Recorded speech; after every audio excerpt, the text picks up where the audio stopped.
भारत के स्टार पेशेवर मुक्केबाज विजेंदर सिंह अपने करियर का 5वां मुकाबला 30 अप्रैल को फ्रांस के अनुभवी मैथ्यूज रोयल के खिलाफ खेलेंगे। राष्ट्रपति प्रणब मुखर्जी ने दुनिया की नंबर 1 महिला डबल्स टेनिस खिलाड़ी सानिया मिर्जा को देश के प्रतिष्ठित नागरिक सम्मान पद्म भूषण से सम्मानित किया। बीसीसीआई ने 2013-14 वर्ष के लिए आयकर के तौर पर 50 करोड़ रुपए चुकाए। बीसीसीआई के खर्चे के मासिक खुलासे में यह जानकारी मिली। उभरते शटलर समीर वर्मा पहली बार राष्ट्रीय बैडमिंटन चैंपियन बन गए हैं। रियो ओलंपिक के लिए भारत की ओर से क्वालिफाई करने वाले बॉक्सर शिवा थापा को मास्टर ब्लास्टर सचिन तेंदुलकर ने बधाई दी। भारतीय प्रशासक नई राष्ट्रीय संस्था भारतीय मुक्केबाजी महासंघ का नाम देने को राजी हुए। एसएसपी चौरसिया को मार्च महीने के लिए हिल्टन एशियाई टूर गोल्फर अवार्ड दिया गया। हेलो फ्रेंड्स, आप देख रहे हैं डीडी स्पोर्ट्स, देश का पहला free to air sports channel जो विश्व के 38 देशों में देखा जाता है। एक्साइटमेंट और रोमांच से भरपूर वीकली स्पोर्ट्स मैगजीन के कार्यक्रम स्पोर्ट्स पल्स की दुनिया में आप सभी का स्वागत है। मैं हूं सुषमा शर्मा। दोस्तों, पिछले दिनों स्पोर्ट्स के नेशनल और इंटरनेशनल वर्ल्ड में बहुत कुछ एक्साइटिंग अप्स एंड डाउन्स हुए जिन्हें शायद आपने मिस करते होंगे। तो उन्हीं एक्साइटिंग पल्सेस को हम लेकर आए हैं अपने आधे घंटे के बिना रुके वीकली स्पोर्ट्स मैगजीन के कार्यक्रम स्पोर्ट्स पल्स के इस नए एपिसोड में। तो इस नए वीक के स्पोर्ट्स पल्स के पहले सेगमेंट की शुरुआत करते हैं अपने राष्ट्रीय खेल हॉकी से। हॉक्सबे कप में भारतीय महिला हॉकी टीम 6ठे स्थान पर रही है। न्यूजीलैंड में हुए हॉक्सबे कप में भारतीय महिला हॉकी टीम आयरलैंड से पेनल्टी शूटआउट में 3-4 से हार गई और उसे इस टूर्नामेंट में 6ठे स्थान से संतोष करना पड़ा। इससे पहले भारतीय टीम ने अपने हार के सिलसिले को थामते हुए क्लासिफिकेशन मैच में कनाडा को 1-0 से हरा दिया था। मुख्य कोच नील हागुड़ के दिशा निर्देशों में कड़ा प्रशिक्षण लेने वाली भारतीय महिला टीम इस टूर्नामेंट में 2 अहम लक्ष्यों के साथ उतरी थी। एक तो अपनी फिटनेस बरकरार रखना और दूसरा पेनल्टी कॉर्नर से गोल करने के ज्यादा से ज्यादा मौके को भुनाना। रियो से पहले अपनी तैयारियों को परखने उतरी भारतीय लड़कियों को टूर्नामेंट में अपने प्रदर्शन में सुधार के साथ निरंतरता बनाए रखने की जरूरत रही। भारतीय टीम के पास अपनी तैयारियों को पुख्ता करने का यह शानदार मौका रहा। भारतीय महिला हॉकी टीम रियो ओलंपिक खेलों में शीर्ष 6 टीमों में आने का लक्ष्य लेकर चल रही है। रियो ओलंपिक में हॉकी स्पर्धा नए प्रारूप में खेली जाएगी, जिसमें नॉकआउट क्वार्टर फाइनल राउंड होगा। नियमित कप्तान ऋतु रानी की जगह हॉक्सबे कप में टीम की अगुवाई दीपिका ने की। इस टूर्नामेंट के बाद मुख्य कोच नील हागुड़ ने कहा है कि हमने इस मैच में सुधरा हुआ प्रदर्शन किया। हम जिस टीम से टूर्नामेंट के शुरू में काफी बुरी तरह से हारे थे, हमने उसे बराबरी पर रखा और रोके रखा। अब हम इस अनुभव का इस्तेमाल रियो की तैयारियों के लिए करेंगे। हॉक्सबे कप इस वर्ष रियो ओलंपिक के पहले भारतीय टीम की तैयारियों के मद्देनजर काफी अहम रहा है। प्रतिष्ठित अजलन शाह कप का फाइनल मैच मलेशिया में 16 अप्रैल को खेला जाएगा। मलेशिया के इपोह में वर्ष का पहला अंतर्राष्ट्रीय टूर्नामेंट अजलान शाह कप खेला जा रहा है। इस प्रतिष्ठित टूर्नामेंट ने 6 अप्रैल को अपनी रजत जयंती मनाई। टूर्नामेंट के 25वें संस्करण का फाइनल मैच 16 अप्रैल को खेला जाएगा। इस टूर्नामेंट में भारत के अलावा गत champion New Zealand, Australia, Pakistan, Japan, Canada और मेजबान मलेशिया की टीमों ने शिरकत की। ओलंपिक में बेहतर प्रदर्शन की तैयारी में जुटी 8 बार की ओलंपिक स्वर्ण पदक विजेता भारतीय पुरुष हॉकी टीम ने जबरदस्त प्रदर्शन करते हुए चिर प्रतिद्वंदी पाकिस्तान को 5-1 से पीट दिया। और एक गोल मारने का सरदार दानिश और रुपिंदर पाल सिंह ने कोई गलती नहीं की इस गोल में कन्वर्ट करने से। भारत के 5 गोलों में से 4 गोल मैदानी रहे। रमनदीप को भाप लिया था वहां पर उस लंबे हिट से, मगर बहुत ही खूबसूरती से डिफेंस किया। ये खतरनाक हो सकता है और उतना ही खूबसूरत गोल एसपी सुनील का गोल नंबर 2 इस मैच में। इस बीच विश्व और गत चैंपियन ऑस्ट्रेलिया ने न्यूजीलैंड को संघर्षपूर्ण मुकाबले में 1-0 से हराकर अपनी लगातार चौथी जीत दर्ज की और उसने फाइनल में स्थान बना लिया है। भारत का अगला मुकाबला न्यूजीलैंड से हुआ, जहां न्यूजीलैंड ने भारत को 2-1 से हरा दिया, जिससे भारतीय टीम के फाइनल में पहुंचने की उम्मीदों पर करारा झटका लगा और वो पॉइंट्स टेबल में तीसरे स्थान पर पहुंच गई। हालांकि इसके बाद भी भारतीय टीम की उम्मीदें जिंदा रहीं, जहां उसने आखिरी राउंड रॉबिन मुकाबले में मलेशिया को हरा दिया और फाइनल में पहुंच गई। अब फाइनल में ऑस्ट्रेलिया का मुकाबला भारत से होना है। भारतीय टीम के पास रियो ओलंपिक की अपनी तैयारियों को पुख्ता करने का यह शानदार मौका रहा, जहां वो शीर्ष 6 टीमों में आने का लक्ष्य लेकर चल रही है। रियो ओलंपिक में हॉकी स्पर्धा नए प्रारूप में खेली जाएगी, जिसमें नॉकआउट क्वार्टर फाइनल राउंड होगा। भारत के सामने बड़ी चुनौती ऑस्ट्रेलिया के रूप में रही, जो न्यूजीलैंड से यह खिताब छीनने को बेताब रहा। ऑस्ट्रेलिया 8 बार अजलन शाह कप जीत चुका है, जबकि भारत 5 बार 1985, 1991, 1995, 2009 और 2010 में खिताबी जीत हासिल कर चुका है, जबकि 6 मौकों पर कांस्य पदक और 1 बार 2009 में उप विजेता भी रहा है। जून में खेली जाने वाली चैंपियंस ट्रॉफी रियो ओलंपिक से पहले आखिरी अंतर्राष्ट्रीय प्रतियोगिता होगी। हॉकी के बाद अब स्पोर्ट्स पल्स को लेकर चलते हैं जेंटलमैन स्पोर्ट्स यानी क्रिकेट की दुनिया में। बॉम्बे हाईकोर्ट ने सूखे के मद्देनजर महाराष्ट्र में आईपीएल मैच कराने पर सख्त रवैया अपनाया है।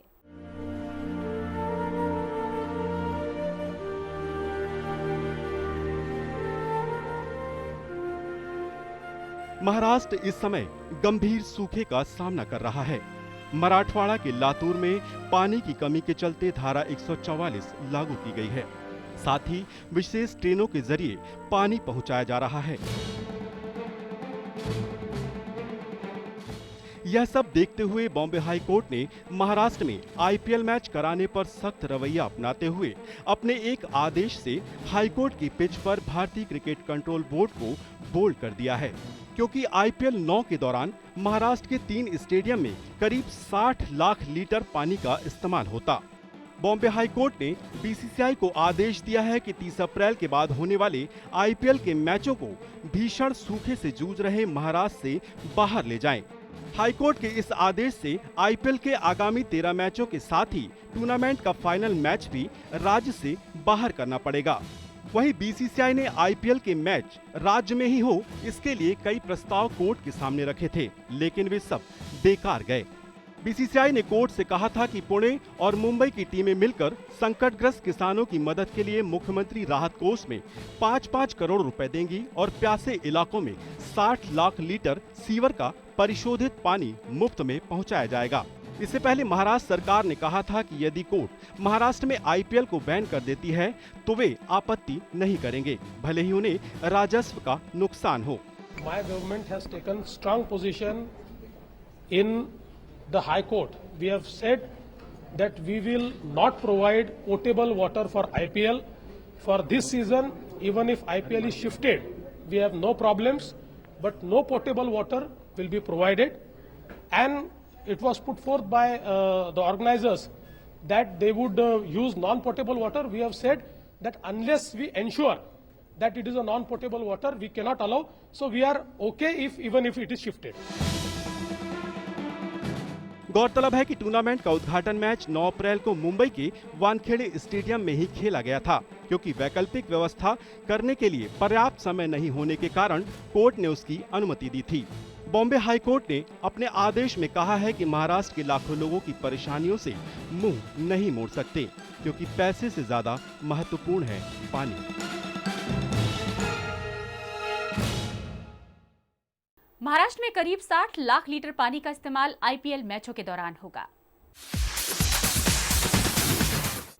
रंगारंग समारोह के साथ दे दनादन क्रिकेट यानी इंडियन प्रीमियर लीग के 9वें संस्करण की शुरुआत हो गई है।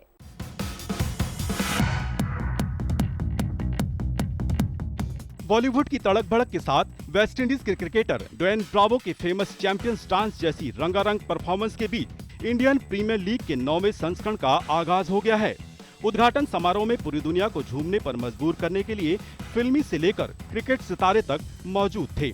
8 टीमों के कप्तान दिल्ली डेयरडेविल्स के जहीर खान, गुजरात लॉयंस के सुरेश रैना, किंग्स 11 पंजाब के David Miller, Kolkata night Riders के गौतम गंभीर, राइजिंग पुणे सुपर जॉयंट्स के महेंद्र सिंह धोनी, रॉयल चैलेंजर बेंगलुरु के विराट कोहली, सनराइजर्स हैदराबाद के डेविड वार्नर और मुंबई इंडियंस के रोहित शर्मा ने एक एक करके फेयर प्ले के लिए MCC spirit of cricket place पर हस्ताक्षर किए और शपथ ली।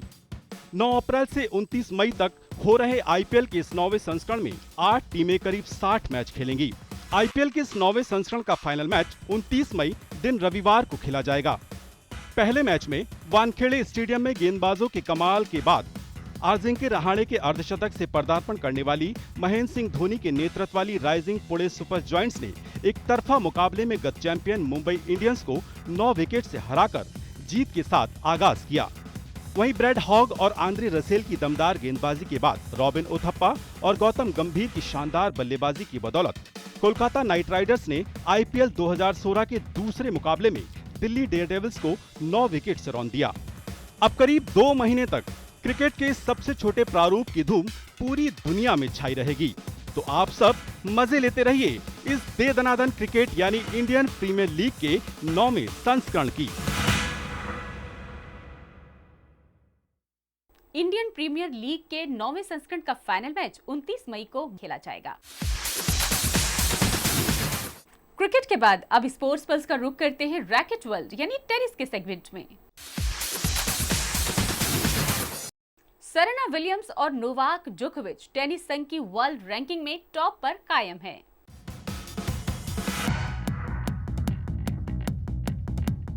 अमेरिका की टेनिस स्टार सेरेना विलियम्स महिला टेनिस संघ WTA की वैश्विक रैंकिंग में शीर्ष पर हैं, जबकि पोलैंड की एग्निस्का रद्वांस्का दूसरे स्थान पर आ गई हैं। इसी सूची में रद्वांस्का के बाद जर्मनी की एंगलिक कर्बर 5,740 अंकों के साथ तीसरे स्थान पर हैं। महिला युगल में भारत की सानिया मिर्जा और उनकी स्विट्जरलैंड की साथी मार्टिना हिंगिस को एक बार फिर शीर्ष स्थान हासिल हुआ है।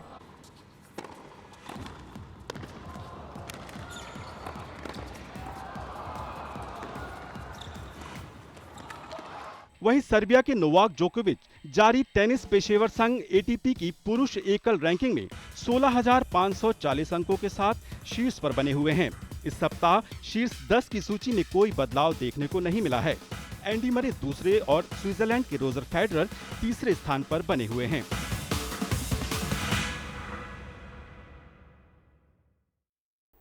महिला युगल में सानिया मिर्जा और मार्टिना हिंगिस की जोड़ी को एक बार फिर से शीर्ष स्थान हासिल हुआ है। भारत ने अंडर 16 डेविस टूर्नामेंट में तीसरे स्थान के साथ ही विश्व ग्रुप में जगह बना ली है। भारत ने DLTA कॉम्प्लेक्स में Asia Oceania zone junior Davis cup under 16 Davis tournament में 6 बार के चैंपियन ऑस्ट्रेलिया को 2-0 से हराकर तीसरा स्थान हासिल किया और विश्व ग्रुप में जगह बना ली है। इससे पहले भारतीय टीम ने इस जोन के क्वार्टर फाइनल में कोरिया को 2-1 से हराया था, लेकिन सेमीफाइनल में उसे चीन के हाथों 1-2 की हार का सामना करना पड़ा था।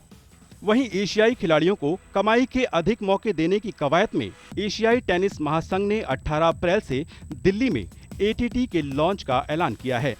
एशियाई टेनिस टूर में भाग लेने वाले खिलाड़ियों को भले ही ATP रैंकिंग अंक नहीं मिले, लेकिन अब उन्हें ITF फ्यूचर्स टूर्नामेंटों से अधिक इनामी राशि मिलेगी। ATP में 2 टूर्नामेंट होंगे जो $5,000 और $7,000 इनामी राशि के होंगे। ऑस्ट्रेलिया अंडर 16 डेविस टूर्नामेंट में 6 बार चैंपियन रह चुका है। स्पोर्ट्स पल्स को अब लेकर चलते हैं पैशन और एक्साइटमेंट के खेल यानी फुटबॉल के सेगमेंट में।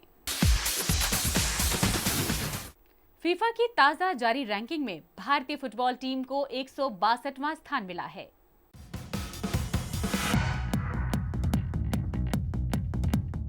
हाल ही में खेले गए 2018 के फीफा विश्व कप फुटबॉल क्वालिफायर के मुकाबलों में निराशाजनक प्रदर्शन का असर भारतीय फुटबॉल टीम की रैंकिंग पर भी पड़ा है और ताजा जारी रैंकिंग में टीम 2 स्थान फिसलकर 162वें स्थान पर आ गई है।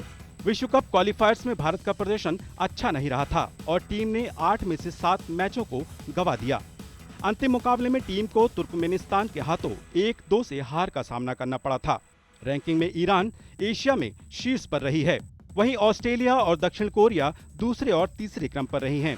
फीफा की तरफ से जारी रैंकिंग में अर्जेंटीना की टीम बेल्जियम को दूसरे स्थान पर धकेलते हुए शीर्ष पर आ गई है। कोपा अमेरिका कप विजेता चिली की टीम तीसरे जबकि कोलंबिया चौथे स्थान पर आ गई है। विश्व चैंपियन जर्मनी की टीम फिसलकर 5वें जबकि स्पेन 6ठे स्थान पर आ गई है। रैंकिंग में ब्राजील 7वें और पुर्तगाल 8वें स्थान पर जबकि उरुग्वे 9वें और इंग्लैंड की टीम 10वीं रैंकिंग पर है।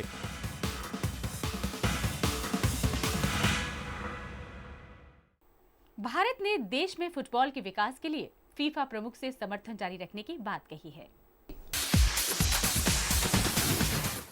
स्विट्जरलैंड पुलिस ने पनामा पेपर्स लीक प्रकरण में यूरोपियन फुटबॉल एसोसिएशन के हेडक्वार्टर पर छापा मारा है। स्विट्जरलैंड पुलिस ने फुटबॉल की वैश्विक संस्था अंतर्राष्ट्रीय फुटबॉल महासंघ यानी फीफा के नए अध्यक्ष जियानी इन्फेंटिनो का नाम पनामा पेपर्स लीक मामले में सामने आने के बाद नियोन स्थित यूरोपियन फुटबॉल एसोसिएशन यानी यूईएफए के मुख्यालय पर छापा मारा है। दुनिया के बड़े लॉ फर्म में से एक पनामा के मोज़ाक फोंसेका के लीक हुए दस्तावेजों के अनुसार इन्फेंटिनो ने रिश्वत लेने के मामले में अभियुक्त ह्यूगो और मारियानो नाम के 2 कारोबारियों के साथ एक अनुबंध पर दस्तखत किए थे और कारोबारियों ने चैंपियंस लीग फुटबॉल के लिए उनसे अधिकार खरीदे थे। वर्ष 2006 में इस अनुबंध के समय इन्फेंटिनो यूईएफए के निदेशक थे। वहीं इन्फेंटिनो ने दस्तावेजों के लीक होने के बाद अपना नाम उछलने को बेहद दुर्भाग्यपूर्ण बताया है। उन्होंने कहा है, मामले में उनका नाम उछाला जाना बेहद निराशाजनक है और जबरदस्ती घसीटा जा रहा है, जबकि यूईएफए ने इस अनुबंध के बारे में पहले ही विस्तृत रूप से जानकारी दे दी थी। मैं अपने ऊपर या संघ के ऊपर लगाए जा रहे आरोपों से सहमत नहीं हूं।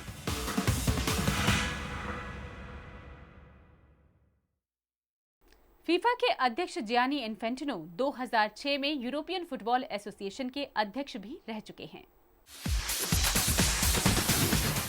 अब स्पोर्ट्स पल्स को लेकर चलते हैं संपूर्ण खेल कहे जाने वाले गोल्फ के सेगमेंट में। अगस्ता मास्टर गोल्फ टूर्नामेंट का खिताब इंग्लैंड के डैनी विलेट ने जीत लिया है। $1 करोड़ की पुरस्कार राशि वाले 80वें अगस्टा मास्टर गोल्फ टूर्नामेंट का खिताब इंग्लैंड के डैनी विलेट ने जीत लिया है। डैनी विलेट का यह पहला मेजर खिताब है। उन्होंने आखिरी 9 होल में अच्छा प्रदर्शन करके मौजूदा चैंपियन जॉर्डन स्पीथ को पीछे छोड़ा। विलेट पिछले 20 साल में मास्टर्स जीतने वाली इंग्लैंड के पहले खिलाड़ी हैं। उनसे पहले निक फाल्डो ने यह उपलब्धि हासिल की थी। आखिरी दौर में 5 अंडर 67 का काट खेलकर 3 शॉट से जीत दर्ज करने वाले विलेट को इस जीत से $18 लाख की इनामी राशि मिली। वहीं भारतीय गोल्फर अनिर्बान लाहिड़ी ने शुरुआती 9 होल के निराशाजनक खेल के कारण आखिरी दौर में 3 ओवर 75 का काट खेला, लेकिन इसके बावजूद वह संयुक्त 42वें स्थान पर रहे, जो उनका सर्वश्रेष्ठ प्रदर्शन रहा है। डैनी विलेट पिछले 20 साल में इंग्लैंड के मास्टर जीतने वाले पहले खिलाड़ी हैं। अब स्पोर्ट्स पल्स को लेकर चलते हैं भारत सरकार की स्पोर्ट्स मिनिस्ट्री यानी खेल मंत्रालय के सेगमेंट में।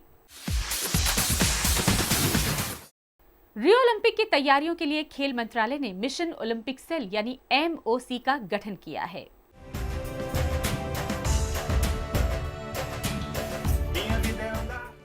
रियो ओलंपिक की तैयारियों को लेकर खेल मंत्रालय ने प्रधानमंत्री कार्यालय के दिशा निर्देशों के बाद मिशन ओलंपिक सेल यानी MOC का गठन किया है, क्योंकि प्रधानमंत्री कार्यालय रियो ओलंपिक के लिए क्वालिफाई हुए खिलाड़ियों की तैयारियों में दिलचस्पी ले रहा है और वो सभी बातों पर पूरी नजर बनाए रखे है।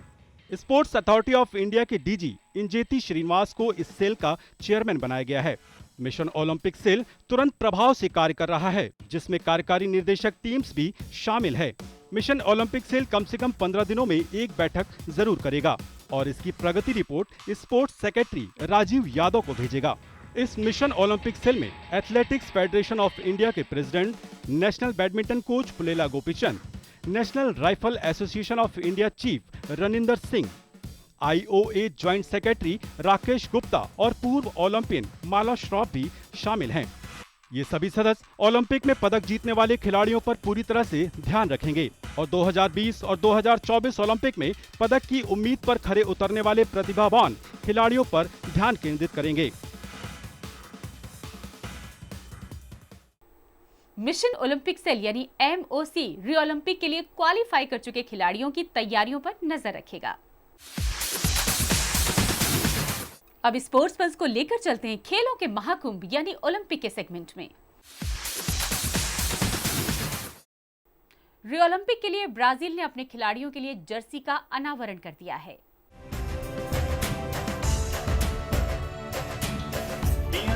ब्राजील के रियो में होने वाले आगामी रियो ओलंपिक के लिए देश के खिलाड़ियों के लिए ओलंपिक जर्सी और परिधान का अनावरण ब्राजील ने मीडिया के सामने किया। ये ओलंपिक जर्सी और परिधान विशेष तौर पर खिलाड़ियों के लिए ही बनाई गई है, जिसको उपयोग में लाने पर खिलाड़ियों को बहुत ही सहज महसूस हो रहा है। ब्राजीलियाई खिलाड़ी इस ड्रेस से बहुत ही प्रभावित और गर्व महसूस कर रहे हैं। सभी खिलाड़ियों ने इस पर अपनी प्रसन्नता भी जाहिर की है। वहीं रियो के 2 सबसे बड़े ओलंपिक खेल परिसरों में 16 खेल स्थलों में से 12 का कार्य लगभग 95% तक पूरा हो चुका है। 12 ओलंपिक पार्क का काम पिछले महीने 91% तक पूरा हुआ था, जो अब वर्तमान में 94% तक पूरा हो गया है।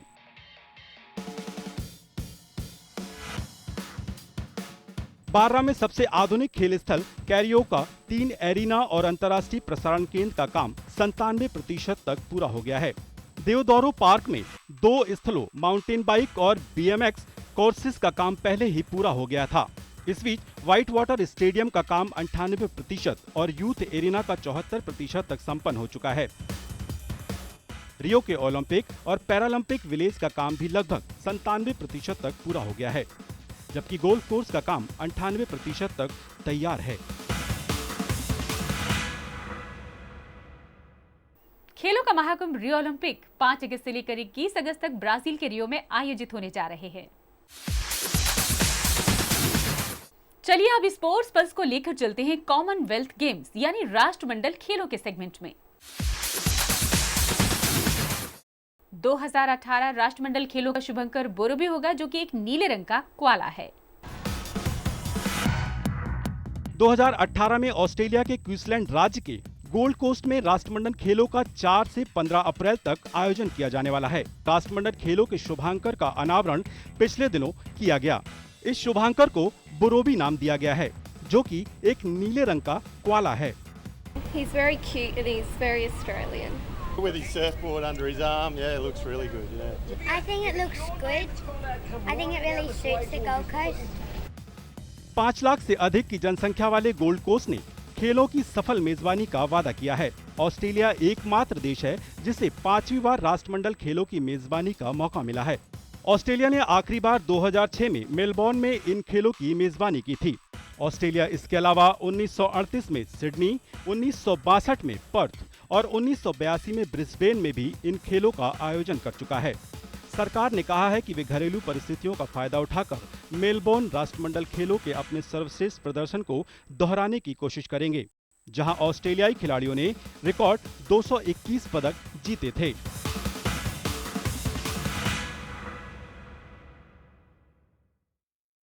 2018 राष्ट्रमंडल खेलों का आयोजन 4 से 15 अप्रैल तक ऑस्ट्रेलिया में होगा। आइए देखते हैं स्पोर्ट्स पल्स की कुछ और नेशनल और इंटरनेशनल एक्टिविटीज और अपडेट्स को। मुंबई के ओवल मैदान पर महान बल्लेबाज सचिन तेंदुलकर ने ब्रिटेन के प्रिंस विलियम के साथ क्रिकेट खेला है। विलियम के साथ उनकी पत्नी केट मिडल्टन भी मौजूद थीं। ताज होटल में 26 नवंबर के पीड़ितों को श्रद्धांजलि देने वाले इस राजसी जोड़े का यह दौरे पर पहला बड़ा सार्वजनिक कार्यक्रम था। प्रिंस विलियम ने पहली गेंद तो खेल ली, लेकिन दूसरी गेंद पर वो कैच दे बैठे। इसके बाद केट ने कुछ धीमी गेंद खेली। तेंदुलकर ने इसके बाद संवाददाताओं से बात करते हुए विलियम के क्रिकेट कौशल की तारीफ की। Remarkable couple. Made us feel so comfortable and really humble, very, very simple. And the causes, noble causes that they are supporting all over the world. I think that shows what kind of heart they have and they feel for less fortunate ones.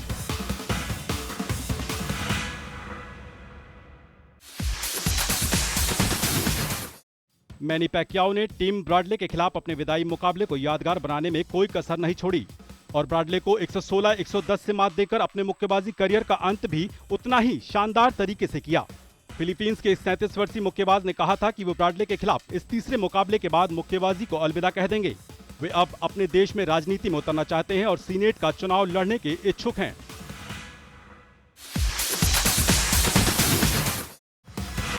BCCI ने इस साल IPL के commentators panel से हर्षा भोगले को हटा दिया है। इस फैसले से कुछ दिन पहले ही अभिनेता अमिताभ बच्चन ने ट्वीट करके हर्षा पर निशाना साधा था। उन्होंने कमेंटेटर से भारतीय खिलाड़ियों पर ज्यादा फोकस करने के लिए कहा था। इसके बाद हर्षा भोगले ने सफाई भी दी थी।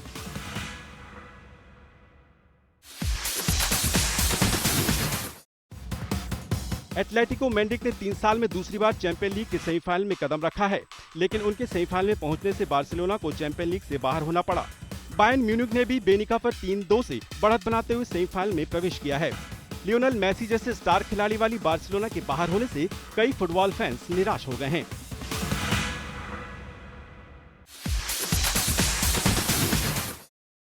तो ये था आपका स्पोर्ट्स की नेशनल और इंटरनेशनल एक्टिविटीज और अपडेट्स का साप्ताहिक खेल पत्रिका का कार्यक्रम स्पोर्ट्स पल्स।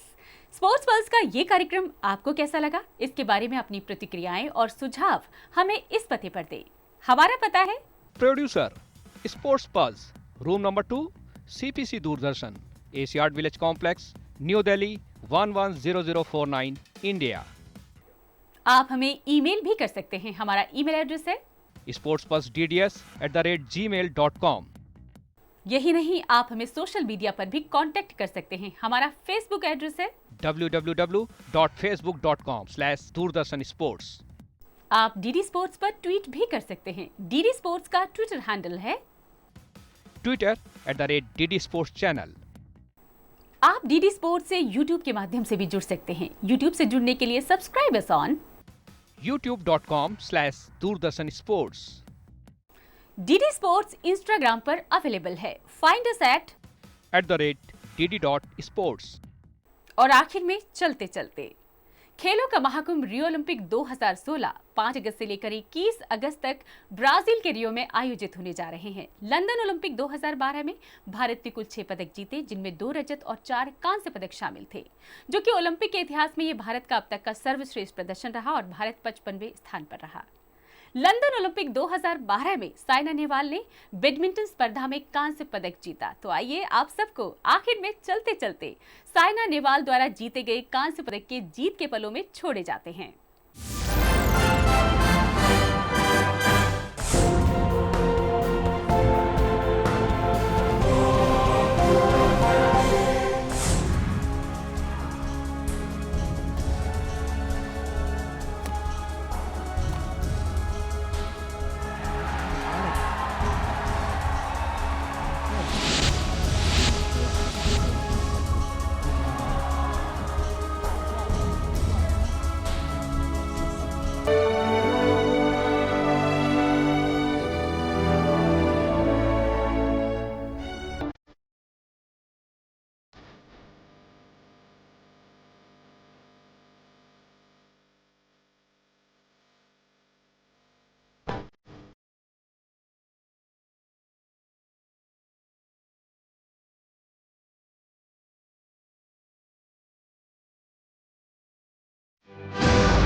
तो अगले हफ्ते आपसे फिर मिलेंगे इसी दिन, इसी चैनल पर और इसी कार्यक्रम में। तब तक के लिए स्पोर्ट्स की नेशनल और इंटरनेशनल एक्टिविटीज और अपडेट्स के लिए आप देखते रहिए DD sports. Stay always with DD sports. Have a healthy, happy and sporty weekend ahead. Be sporty. नमस्कार।